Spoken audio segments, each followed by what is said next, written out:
할렐루야. 오늘 은혜 받을 말씀입니다. 우리 에베소서 신약성경 315면 에베소서 6장 1절로 말씀부터 4절 말씀입니다. 신약성경 에베소서 6장 1절로 4절 말씀 우리 다 같이 믿음으로 합독하고 은혜 받겠습니다. 시작. 자녀들아, 주 안에서 너희 부모에게 순종하라. 이것이 옳으니라.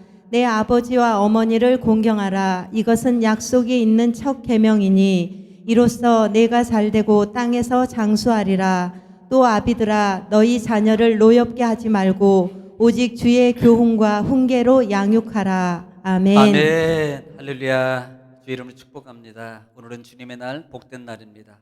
한 주간 비도 오고 그랬는데 수고 많이 하셨습니다.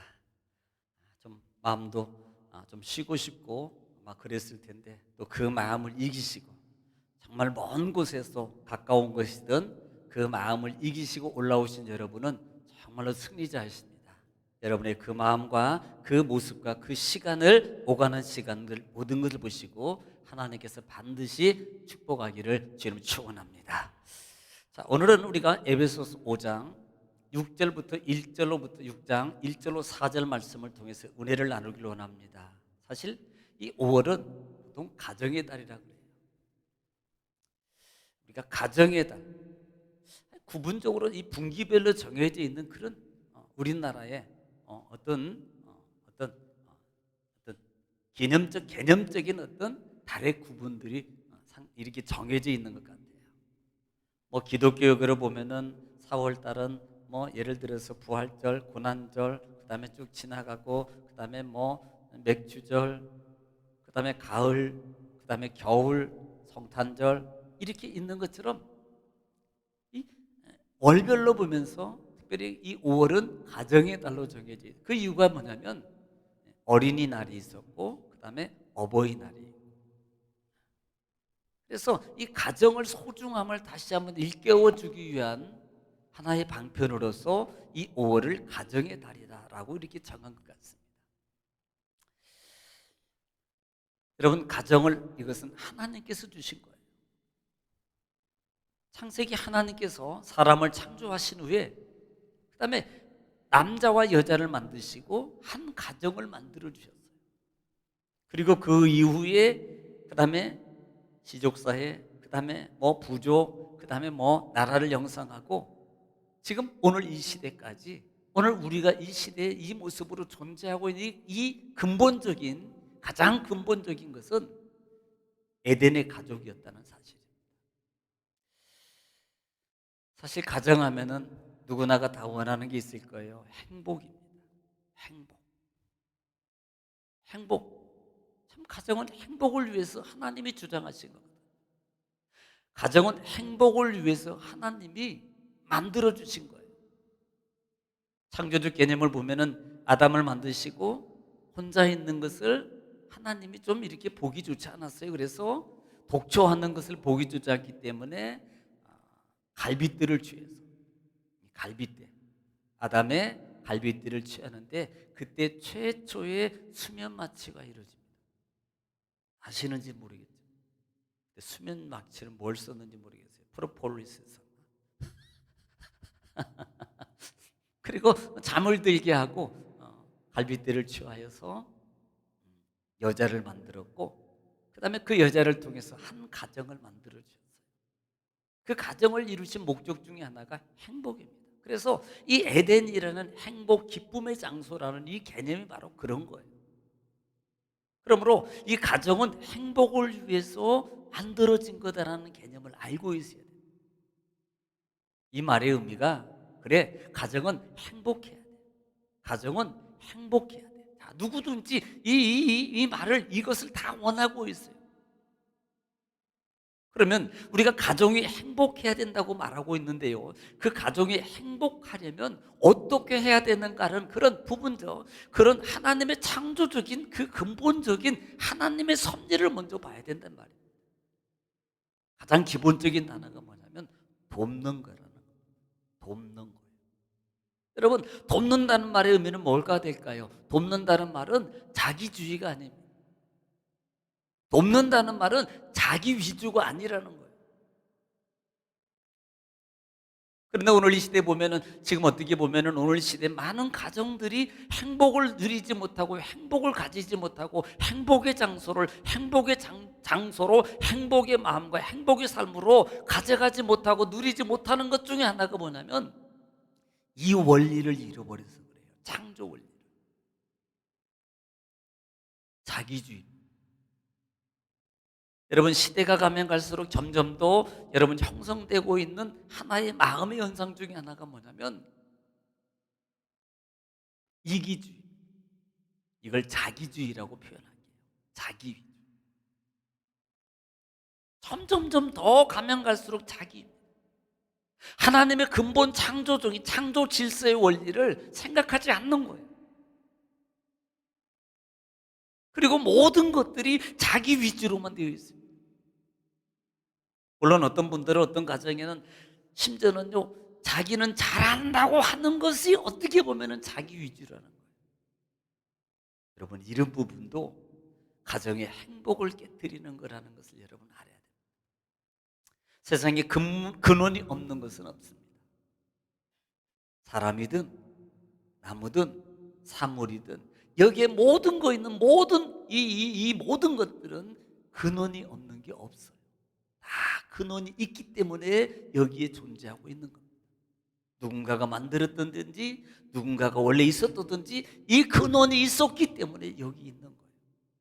그러므로 이 근원을, 배경을, 근본적인 그 원리, 근원적인 것을 우리가 생각하지 않고 살아가는 삶 속에는요, 결국은 뭐가 사라지냐면 은혜라는 단어가 없어지는 겁니다.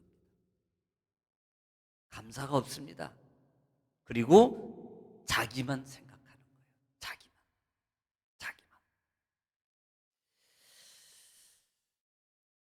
엊그저께도 제가 머리가 좀 많이 났죠?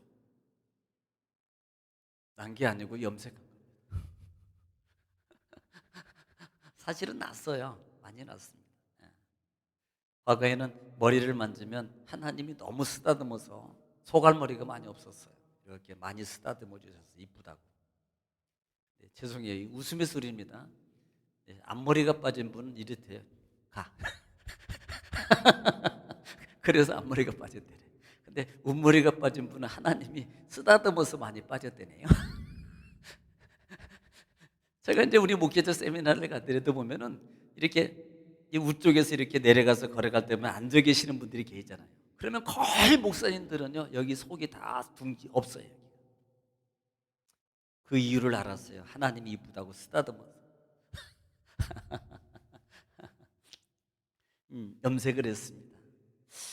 자, 염색을 하니까 좀 보기는 좋죠. 근데 그 염색을 하면서 제가 이제 수년 동안 저희 앞에 있는 미용실에 있는 어느 집사님이 머리를 하면서 그 집사님하고 계속 대화를 하는 중에 그 집사님의 고민이 있었어요. 참 어려움도 있었습니다. 지난 주간에는 갑자기 자기 언니인가요? 올케인가요? 언니가 형님이 60 몇 세예요? 7세인가? 그 정도 되는데요. 그냥 하룻밤 사이에 돌아가셨어요. 지난 주간 갑자기 돌아가셨어요. 자고 일어났는데 그냥 눈 안 뜬 거예요. 저녁에까지도 다 하고 뭐 다 하고요. 그 다음에 다 하고 그 다음에 아침에 눈을 가보니까 이게 안 움직이시는 거예요. 저녁에 돌아가신 거예요.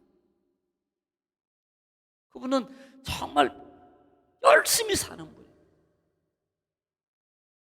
그냥 얼마나 일을 많이 하시는지 장독대가 거짓말 못해가 600개는 이따마는 항아리로 김치 담고 고추장 담고 그 다음에 그거 판매하는 거거든요. 그리고 그것도 부족했어요. 저녁으로는 목욕탕에 가서 목욕탕 청소하는 거 있잖아요. 다 마무리되면 목욕탕 청소하고 그 다음에 또 틈나면 거기는 시골 쪽이니까 틈나면 그 이제 아는 분들 데리고 그 이렇게 지금 농번기잖아요. 일 많이 그분들 데리고 가서 또 밭에 가서 일합니다. 한 일당 15만 원씩 준다며요. 그것도 사람이 없어서 못 구한다네요. 그러니까 그냥 밤낮 없이 그렇게 일을 하고 돈만 모으는 데만 그렇게 모으고 살아왔어요. 그런데요, 그렇게 돌아가실 줄은 누가 알았겠냐. 참 슬픔에 잠겨 있는 그 집사님이었어요. 그런데 그것도 슬픔입니다만은 또 한 가지 슬픔이 뭐냐면, 자기 지금 생전에 계시는 어머니가 6개월 시한부 인생을 사십니다. 어느 날 갑자기요, 그렇게 건강했던 분이 병원에 가서 진단하니까 머리에 암이, 병원에서 진단을 내리기를 6개월 정도밖에 못 사십니다, 이렇게 말해요. 그걸 알지만 부모에게 그것을 말해주지 못해요. 그러니까 어머니는 그 지금 자기가 암에 걸린지 모릅니다. 6개월 정도밖에 사신다는 사실을 몰라요. 그러니까 얼마나 잘 다니시고 얼마나 잘 드시는지 모르니까. 만약에 알았다면 아마 그분은 바로 그냥 쓰러질 거예요. 그게 참, 이게 참 그래요. 또 자기 또 언니는 한 분은 또 암 때문에 그분도 또 암이 걸려 있어서 지금 항암 치료를 받고 있는 상황입니다. 참. 그런데 어떤 얘기를 꺼냈냐면, 저한테 그래요. 어머니가 예수를 안 믿으신다는 거예요. 그래서 어머니에게 그렇게 그냥 전도해 보려고 그렇게 하는데도 이제 딸이라 너무 강압적으로 할 수도 없고 완만하게 어떻게 하면 좀 할까, 그래서 예수를 말하고 그렇게 말하는데 전혀 받아들이지를 않는다는 거예요. 그래서 이제 제가 머리를 하러 갈 때마다 거기에 대해서 소스를 좀 제가 주거든요. 이렇게 해야 됩니다. 그러다 보니까 심지어는 자기 낙담까지 온 거예요. 야, 내가 지금 예수를 잘 믿고 있는 건가? 내 부모도 내가 제대로 전도 못하고 있는데 내가 정말 이렇게, 심지어는요, 같이 기도하는 동역자들도 자꾸 자기한테 뭐라 그런대요. 그래서 제가 그 집사님에게 이제 힘을 주었습니다. 집사님, 구원은 하나님의 손에 있는 겁니다. 집사님이 잘한다고 해서 그분이 구원받고 다른 집사님이 못한다고 그분이 구원받는 건 아니에요. 우리는 단지 복음을 그냥 말해주는 것 뿐입니다. 그리고 그 구원의 여정은 하나님 손에 있는 겁니다. 그 기도 동역자들이 집사님한테 강력하게 해야 됩니다, 왜 그렇게 하면 안 됩니다, 자꾸 막 몰아붙이니까요, 자기가 정말 믿음 없고 자기가 정말 이렇게 신앙생활을 제대로 하고 있는가, 이런 낙심적인 신앙이 낙심이 되더라고요. 힘도 없어지고요, 그분들 보면 괜히 주눅 들고요. 그래서 제가 그 부분에 대해서 힘을 막 실어줬어요. 그래요? 그러면 제가 언제 우리 집사람하고 한번 제가 어머니 만나뵈러 가겠습니다. 그래서 또 본인이 못하는 것은 우리가 또 가서 전도하고 복음을 또 말할 수 있고 시인하게 되면 되는 거니까요. 사실 우리가 잘하는 것처럼 우리 조중국 권사님 같은 경우 어머님도 제가 그때 예배를 안 들어줬어야 됐는데 들어줘서 가지고 지금까지 살고 계시죠. 이 방송 들으면 권사님 또 서운할 줄 알아요. 그냥 하는 소리예요. 다 돌아가신다고, 미국에서 약 한 2주 3주를 식사를 안 드시니까 다 돌아가신다고 외국에서 자녀들 다 들어왔죠. 그래가지고 심지어는 움직이지도 못하고 그냥 그렇게 계시니 다 돌아가신다고 그랬으니까. 그래가지고 기도 드려주고 가서 예배 드려주고, 그전에는요 그렇게 그냥 그냥 복음 말하면 그분이 보살격입니다. 책도 불경 갖다 놓고 읽고 계시는 분이에요. 오시는 목사님 오시는 거 좋은데요, 절대 우리 집 와서는요 그런 소리 딱도 없습니다. 그런 분이거든요, 그분이. 그런데 그렇게 아픔 가운데 있을 때 돌아가시기 직전에요, 집사람하고 다시 영접 기도할 때 다 따라가시는 거예요. 다. 그렇게 완강했던 분이. 그리고 지금까지 살아계세요. 벌써 지금 세월이 그때가 언제입니까? 10년이 지금 거의 100세가 다 됐을걸요. 그래서 구원은 하나님의 손에 담겨져 있는 겁니다. 걱정하지 마세요. 그냥 기도하십시오. 하나님께 부탁하고 기도하십시오. 그러면 하나님의 여정 가운데서 반드시 이루시는 겁니다. 그리고 절대 낙담하지 마세요. 마귀는 가장 가까운 사람이나 그런 부분을 통해서 우리 집사님을 신앙을 자꾸 좌절하게 만드는 겁니다. 좌절하지 마세요. 더 기도하세요. 더 담대하세요. 그러면서 이제 염색하고 힘을 좀 얻었어요. 이게 자녀로서의 부모를 향한 그 마음이에요. 그러면서 물어보는 거예요. 목사님, 어머니가 6개월밖에 못 산다 그러는데 진짜 그런가요? 그래서 제가 그랬어요. 맞아요. 연세 드신 분들 그렇게 병원에서 진단 내릴 때 거의 맞아요. 그러니까 이제 뭐 2, 3개월 지났으니까 앞으로 이제 한 4개월 정도밖에 안 남으셨죠. 갑자기 이 집사님이 좀 마음이 답답하신가 보더라고요. 그래서 제가 그 얘기 했거든요. 언제 한번 갈게요. 가서 기도해 드리고 또 영적 기도할 수 있도록 하겠습니다. 자, 제가 뭘 말씀드리고 싶냐면 믿음의 믿음의 자녀는 부모가 하나님 품에 가기를 원하는 그 간절한 마음이 이 자녀에게 늘 있는 거예요. 부모도 마찬가지입니다. 예수 안 믿는 자녀가 있으면요, 늘 그 마음속에 평생 그 마음속에 가지고 있는 것 중에 하나가 우리 자식은 예수 잘 믿어야 되는데, 예수 잘 믿어야 되는데, 이 말은 천국 가야 되는데, 이 말이거든. 예수 믿고 복 받아야 되는데 라는 이 마음이 부모의 마음이에요. 누구든지 다 마찬가지입니다. 부모는 자녀를 향해서 있고 자녀는 부모를 향해서 그런 마음의 자세들이 이 갖춰져 있는 거예요. 늘. 사실 에베소서 오늘 본장의 말씀은 사실 에베소서의 마지막 결론 부분입니다. 이 바울은요, 이 에베소서 6장을 통해서 마지막 결론 부분 중에 첫 번째로 다루고 있는 부분이 10계명이에요. 중에서 5계명입니다. 내가 땅에서 잘되고 장수하려면 이렇게 말합니다. 내가 땅에서 잘되고 장수하려면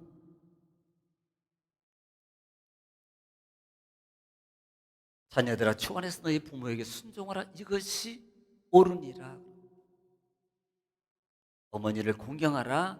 이것이 약속 있는 첫 계명이니 이로써 내가 잘되고 땅에서 장수하는 것이다. 이렇게 말씀하고 있습니다. 우리는 가정의 달을 맞이하면서 또 한 번 다시 한번 생각해 봐야 될 것 중에 하나가 뭐냐면 정말로 행복한 가정이 뭐냐는 거예요. 우리는 행복의 기준을 어디다 두냐면 늘 육적인 개념은요, 땅에 둡니다. 돈이 많아야 되고 명예가 있어야 되고 권력이 있어야 되고 배경이 있어야 된다고 생각해요. 여러분 속지 마십시오. 결코 땅의 것은 참된 행복을 우리에게 주는 것이 아닙니다. 순간은 줘요. 어느 정도는 줍니다. 그런데 어느 정도 줍니다마는 그 땅의 것은요, 주는 게 아니고요, 결국은요, 우리를 땅으로 끌어가는 역할을 밖에 안 한다는 것을 우리는 알아야 돼요. 다시 말합니다. 땅의 것을 통해서 우리는 일순간적으로 행복이나 기쁨이나 평안을 누릴 수 있어요. 그런데 결과론적으로 보면요, 그것이 나를 땅으로 이끌어가고 있는 하나의 도구다라는 사실을 여러분 깨달아야 돼요. 우리는 보통 이렇게 말합니다. 돈이 많으면 좋겠다. 그래요, 많으면 좋아요. 없는 것보다는 많으면 좋겠죠. 그런데 막상 돈이 많아지고 많은 배경들이 쌓아지는 그 상황 속에 있을 때 대다수의 많은 부류의 사람들의 그 삶의 여정을 보면요, 한결같습니다. 행복하지 않다 그래요. 어떤 분은 그렇게 말합니다. 목사님, 그래도 있어봤으면 좋겠습니다. 여러분, 있어봤음이 아니라요, 돌이킬 수 없는 결과를 내가 갖게 되는 거예요. 그저께도 집에 가면서 차 안에서 우리 하나 권사님이 많은 게 소용이 있는 게 아니고 그냥 적당히 남한테 돈 안 빌리고 살면 그게 행복입니다. 이렇게 말하더라고요. 어떻게 보면 그게 맞는 말인지도 몰라요. 아마 로또 획이 나오다가 그렇게 나온 거예요. 어떻게 보면 그게 행복이에요. 제가 가끔 말했던, 제가 강남에 교역자하고 사역을 하고 있을 때 강남에 있는 어느 집을 거기는 다 부자잖아요. 논현동 하면 다 부자입니다. 신사동, 논현동 그쪽 가면 다 부자예요. 집 신방 가면요 늘 그 가정은 불행.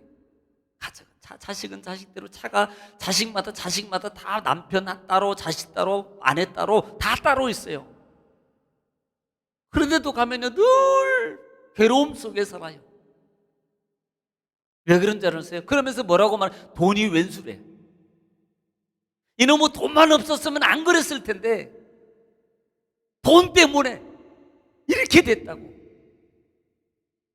우리는요 돈만 있으면 다 된다라고. 여러분 우리가 영적으로 볼 때 마귀는요 돈이면 돼 물질 만능주의 시대로 만들어가고 있어요. 속지 마십시오. 돈이 우리에게 행복을 주는 건 아닙니다. 필요한 도구는 되지만 행복의 요소는 아니라는 거예요. 진정한 행복은 관계입니다. 진정한 행복은 관계에 있다는 사실. 그래서 우리 믿음의 사람은 그 관계가 십자가의 도입니다. 우로는 하나님과의 관계, 옆으로는 가족과의 이웃과의 관계. 이 관계가 올바르게 형성되어 있으면 있든 없든 아무 관계 없습니다. 없어도 행복하고 있어도 행복해. 어느 부분이니 어느 상황이든지 자족의 비결을 알기 때문에 바울 사도의 고백처럼 행복자로 살아갈 수 있다는 것. 그러나 이 관계가 올바르게 형성되지 않으면요 늘 어디에 살아요? 나는 부족하다. 여러분 수백억을 가지고도요 10원을 못 쓰고 쩔쩔매고 사는 사람은요 10,000원을 쓰는 사람보다 거짓말. 이렇게 표현해서 좀 과하게 표현할게요.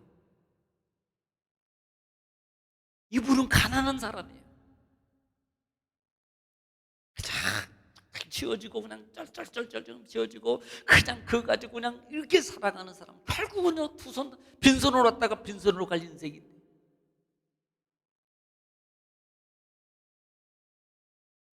우리가 사회적 무리가 일어났던 많은 그 요소 중에 하나가 뭐예요?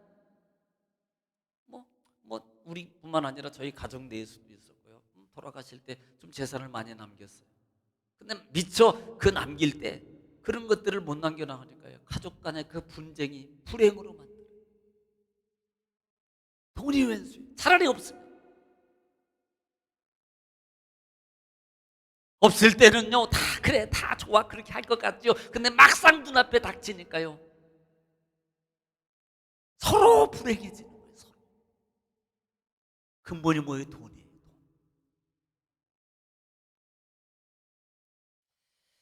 여러분 참된 행복은요 물질에 있는 게 아니라는 거죠.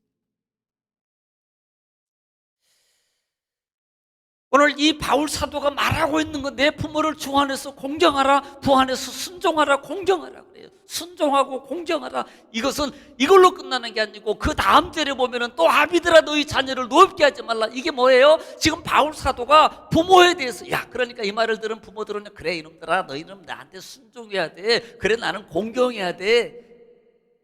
그래야지 니들이 복을 받아. 여러분 바울 사도가 그것만 말하고 있는 게 아니라는 겁니다. 제가 관계라고 얘기했어요. 이 다음 절에 부모들과 자녀들을 노엽게 하지 말고, 이건 관계입니다.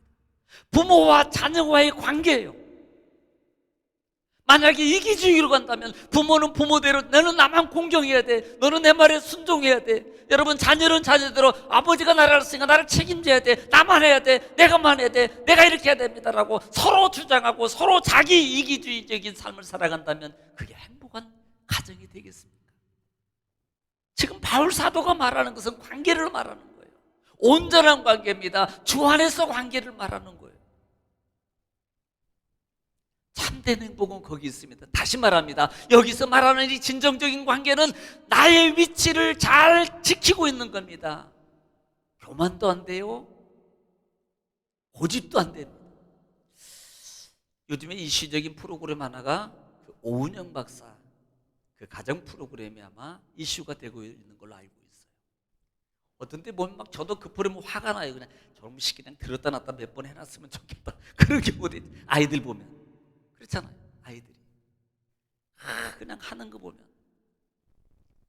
그냥 몽둥이를 패줘도 몇 번을 패줬을 거예요. 그냥. 근데 그 아이들 그 막 대들고 막 뭐하고 막 이렇게 하는 거 나오잖아요, 프로그램에. 여기 보니까 안 본 분도 한 3분 계시네.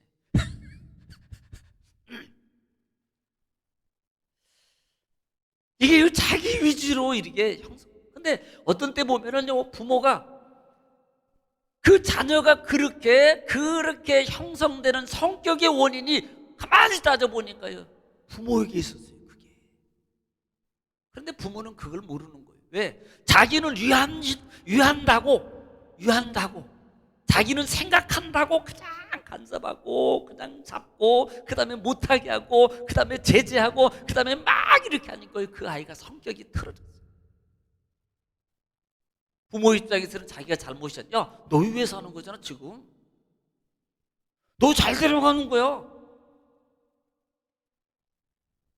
이거 자기는 잘못 하나도 없어요. 여러분, 부부관계도 마찬가지입니다. 남편은 남편인 대로 나는 잘못한 거 하나도 없어. 아내는 아내대로 나가 잘못한 거 당신 자기 위해서 하는 거고 잘 되자고 하는 거지. 맞아요. 잘 되자고 하는 거고 위해서 하는 거예요. 그런데 중요한 게 뭐냐면요, 마음을 읽어드릴지 모르는 거예요. 상대의 마음을 못 읽은 거예요. 그래서 자기가 맞는 겁니다. 자기만 맞다 그러는 거예요. 미용실 집사님하고도 얘기하면서, 그래요? 언니분이 그렇게 이제 점점 기도해주고 어느 날 갑자기 언니를 이제 좀 이제 시인하고 예수 믿게 하려고 이제 불러가지고 몰래 불러가지고 기도하는 권사님을, 저 멀리 있는 권사님 막 오라 그러고 언니를 자기 집으로 오라 그런 거예요. 얼마나 좋은 마음입니까? 의도입니까? 그래서 이제 언니하고 이제 맛있는 음식도 막 하고 있는데 갑자기 그 권사님이 쫙 들어오니까 그 언니가 돌변한 겁니다. 야, 네가 나 지금 여기서 막 기도받고 막 이렇게 나를 이제 종교 훈련을 시키라고 다 그런 거지. 그러면서 막 입에도 담지 못한 막 욕을 하고 가버리더래. 그러니까 동생 입장에서는 생각해서 한 건데 이 언니는 막 이게 화가 난 거예요. 나를 이용해서 잡아가지고 이렇게 해보려고. 동생은요, 나 잘못한 거 지 위해서 한 거지. 내가 자기 위해서 하려고 그런 거지. 내가 누구 자기 천국 가고 하고 나 위해서 10원도 원한 거 없고 자 언니 위해서 하려고 그런 건데, 여러분, 제가 그렇게 했어요. 그 집사님한테, 집사님, 언니는 맞아요. 엄마가 그렇게 하는 것도 맞아요. 언니가 그렇게 하는 것도 맞아요. 그랬어. 왜? 우리가 아니죠. 그분은 예수 몰라요. 예수 안 믿어요.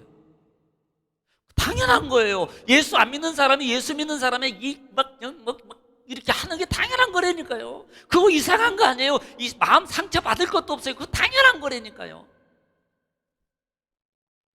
이거 마음을, 상대방의 위치와 그 상황의 마음을 읽으면 어떤 상황이든지 받아들일 수 있고, 반대로 그 마음을 읽기 때문에 심하게 안 합니다.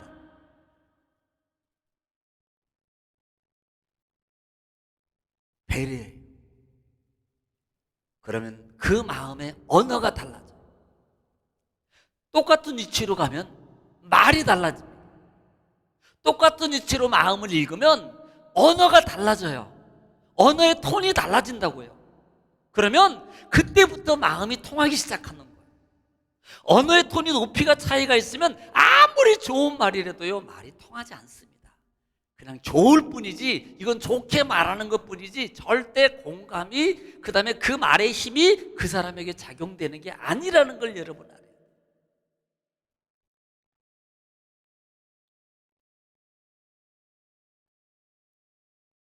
오늘 그것을 우리에게 얘기하고 있는 바울사도. 여러분, 단순히 그냥 계명적이고 순종에 공경에 그것만 있는 게 아니고 이 속에 깔려있는 배경 중에 하나는 교통입니다. 부모와 자녀의 관계 속에서, 그래, 자녀도 부모에게 순종하고 공경해야 돼요. 그러면 이것을 알아야 말입니다. 부모의 마음이, 나를 향한 부모의 마음이 뭘까라는 것을 먼저 이해하라는 거예요. 우리 엄마 우리 아버지는 꼰대야, 맨날 듣기 싫으면 또 해. 안다고요. 나도 안다고요. 그게 아니고 부모의 정말 진정한 그 근본적인 마음 속에 들어가서 알면은 받아들이는 게 달라요. 반대로 부모도 자녀에게 대해서 자녀에게 그 어린 자녀의 위치 속에 보세요. 어린 아이가 예를 들어서 6학년짜리가 핸드폰 가지고 놀고 싶고 막 나가는 PC방 가고 싶고 당연한 거잖아요. 그걸 아닌 걸 갖다가 너는 그렇게 하면 안 돼. 그 마음을 읽어주고 그래. 똑같은 말인데도 그래. 너 그거 얼마나 하고 싶니? 그래 너 해야지. 컴퓨터도 하고 다른 애들 니니가 뭐 리눅스인가 뭐 그것도 한다며. 뭐 총싸움 포탑이 파괴됐습니다. 막 그런 것도 하더만 우리 애들 보니까 뭐 누가 뭐 어떻게 됐습니다. 막 그러더라고 그 게임에 보니까 그 아이들은 얼마나 하고 싶겠어요. 당연한 거예요 그거. 그러면 그 마음을 내가 받아들이는 그래 해야지 너도. 너도 이왕하는 거 다른 애들처럼 게임 열심히 하고 많이 재밌게 잘할 수 있어. 야 다른 애들하고 지면 되겠니? 이렇게 들어가는 언어하고 너 안 돼 너는 공부해야 돼. 아직 네가 그거 할 때야? 공부해야지. 그래야지 네가 잘 되지. 야 얼마나 좋은 말입니까? 근데 그 말이 그 아이에게 들어가겠어요? 안 들어가요. 마음을 읽지 못하기 때문에 소통이 안 이루어지는 거예요. 소통이 안 이루어지니까 행복이 깨지는 거예요. 부부간에도 마찬가지예요. 남편은 남편 권위의식을 가지고 뭐 요즘에 뭐 물 떠와! 그런 사람은 없겠지. 이렇게 간땡이 부은 사람은 없겠지요. 장로님 안 하시죠? 우리 장로님은 물 대령입니다. 권사님 아마 이렇게 가실 것 같아. 여보 물 그러면 그래요 내가 물 어떻게 미지근물 할까요? 차가운 물 할까요? 따뜻한 물 할까요? 반반 섞어서요. 그러면 네. 요즘에는 설마 그런 분은 없겠죠. 요즘 젊은 세대는요 정말 그렇게 그런 안 살더라고요. 아예 그러면 요즘 세대는 그러니까 배려하는 마음이 인격적인 관계 속에서 부모와 자녀와의 관계, 부부와 남편과 아내의 관계 속에서 서로 인격적인 배려의 관계가 이루어질 때 뭐가 이루어져요? 행복이. 이게 진정한 행복의 관계가 이루어져요. 특별히 믿음의 사람은 더더욱입니다. 왜? 하나님 믿기 때문에. 나는 예수 믿기 때문에 더해요. 예수 믿기 때문에. 제가 이제 우리 아들도 있지만 가끔 가다가 이제 말을 안 했어요. 항상 내가 옛날에 미안했던 부분이 하나 있어요. 그때는 젊은 나이니까 얼마나 밖으로 돌아다니고 싶겠어요. 있어도 얘기하기입니다만은 그때 친구하고 이제 늦게 이제 내가 너 나가지 마, 너 어디 있어? 막 이렇게 이제 제재할 때예요. 그런데 친구하고 계단에 올라오는데 제가 정말 지금 내 미안하다고 지금도 말하고 싶지만 그때 친구 앞에서 아이를 때렸어요. 그 나이. 지금도 제가 그때 미안해요. 미안하다 아들아. 늘 내가 그걸 후회하고 있단다. 친구 앞에서 제가 욱한다고 친구가 같이 문 열고 들어오는 순간에 제가 때렸어요. 그래가지고 지금도 내가 그걸 후회하고 있잖아요. 미안해하고 있어요. 지금. 그러니까 서로 인격적인 관계가 이런 관계가 이루어지지 않으면 참된 가정의 행복은 깨지는 거예요. 일어날 수가 없습니다. 그 마음을 배려를. 지금은 많이 안 그러겠으면 옛날 같으면 나는 남자고 당신은 여자야. 그러니까 남자는 이거 해야 되고 여자는 그거 해야 되니까 해와. 요즘엔 그렇게 하면 안 돼요. 절대 안 돼요. 웃음의 소리 있잖아요. 60대, 70대, 80대. 얘기할까요? 60대 때는 조심해야 돼요. 밥 줘. 그러면 밤탱이 된대요. 70대 때는 어디가? 그러면 또 밤탱이 된대. 80대 때면 그냥 눈 감고 가만히 계셔요. 그냥 나갈 때까지.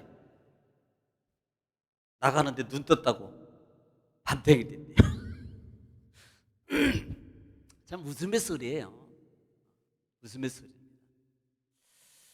그만큼 자기를 죽이고 살고 배려할 줄 아는 마음이 우리 속에 있어야 돼요. 배려할 줄 아는 마음. 자, 그래서 오늘 본문에도 좀 잠깐만 보고 넘어가겠습니다만, 이 순종이라는 단어를 보면은 휘파우라는 단어를 쓰는데, 이 말은 말을 듣다, 그 다음에 순종하다, 대답하다, 따르다는 단어. 또 공경하다는 단어는 티마오라는 단어를 쓰는데, 가격을 정하다, 특이해요. 이 공경이라는 단어 속에는 가격을 정하다, 값을 정하다라는 뜻이 있어요. 존경하다, 경의의 경의를 표현하다, 또 거기는 선물을 하다, 보상을 하다라는 뜻이 있어요.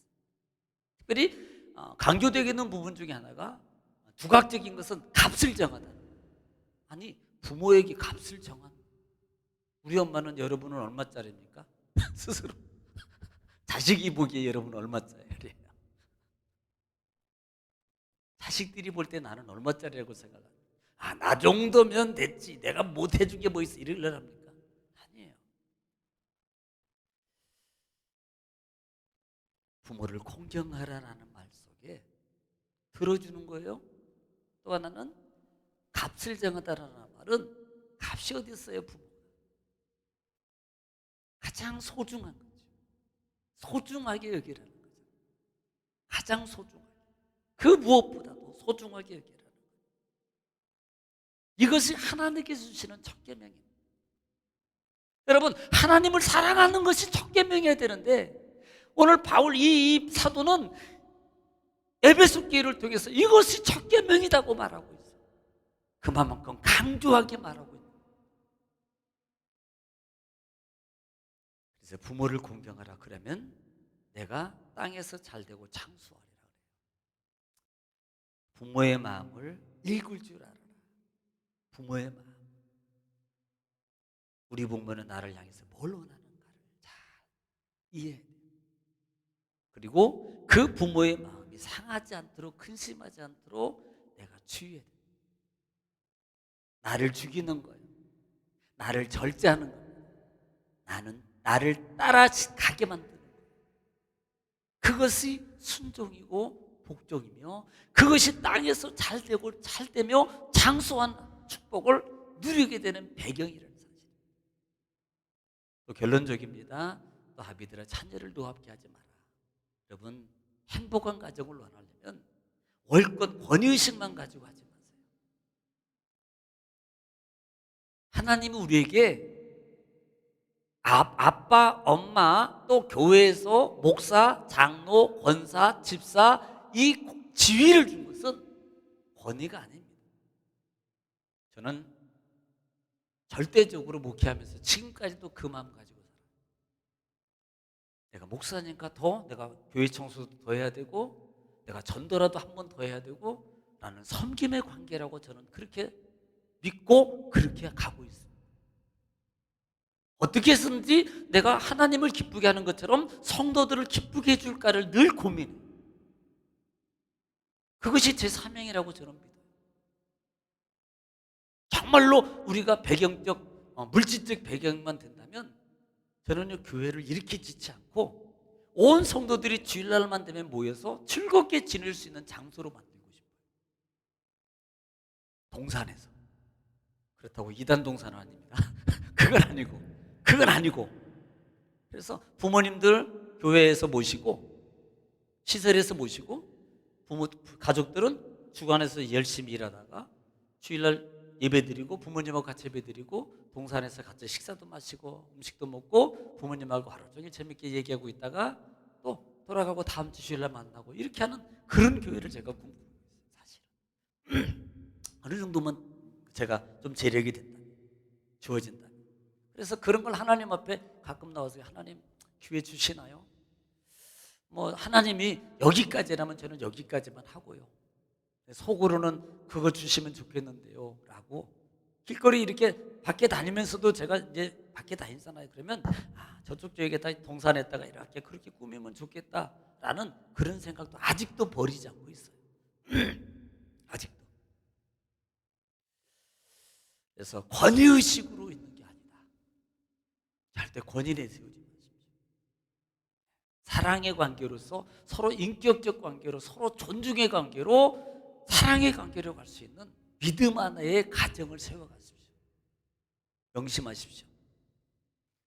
부모는 자녀의 축복의 통로다. 제가 이제 결론적으로 더 중요한 게 부모는 자녀의 축복의 통로다. 요거 꼭 명심하십시오. 또 하나 자녀들은 부모의 마음을 헤아려서 순종해 가십시오. 이것이 진정한 행복한 가정이 되는 겁니다. 그래서 우리 전국의 모든 성도님들이 정말로 행복한 가정을 이루어가는 복된 주 안에서 세워지는 복된 가정이 되어지시기를 주님의 이름으로 축원합니다. 기도하겠습니다. 하나님 감사합니다. 오늘 또 가정의 달을 맞이하여서 어린이와 어버이 주일 겸해서 하나님께 말씀을 전했습니다. 이 말씀이 하나님 우리가 이 시대를 살아가면서 이 시대를 보면서 정말로 이기주의와 물질 만능주의화 되어가는 어느 순간부터 가정의 행복이 없어지고 개인의 행복만 추구하고 살아가는 이 시대가 되어버린 이 시점에 우리 믿음의 사람들이 있어서가 아니라 없어서가 아니라 행복을 주 안에서 만들어가기에 서로를 배려하면서 인격적으로 세워가는 복된 가정이 되게 하옵소서. 그렇게 갈 수 있도록 새 힘과 능력과 지혜도 주님 주시옵소서. 그렇게 할 수 있도록 성령님 도와주옵소서. 예수님의 이름으로 기도 올려옵나이다. 아멘. 감사하겠습니다.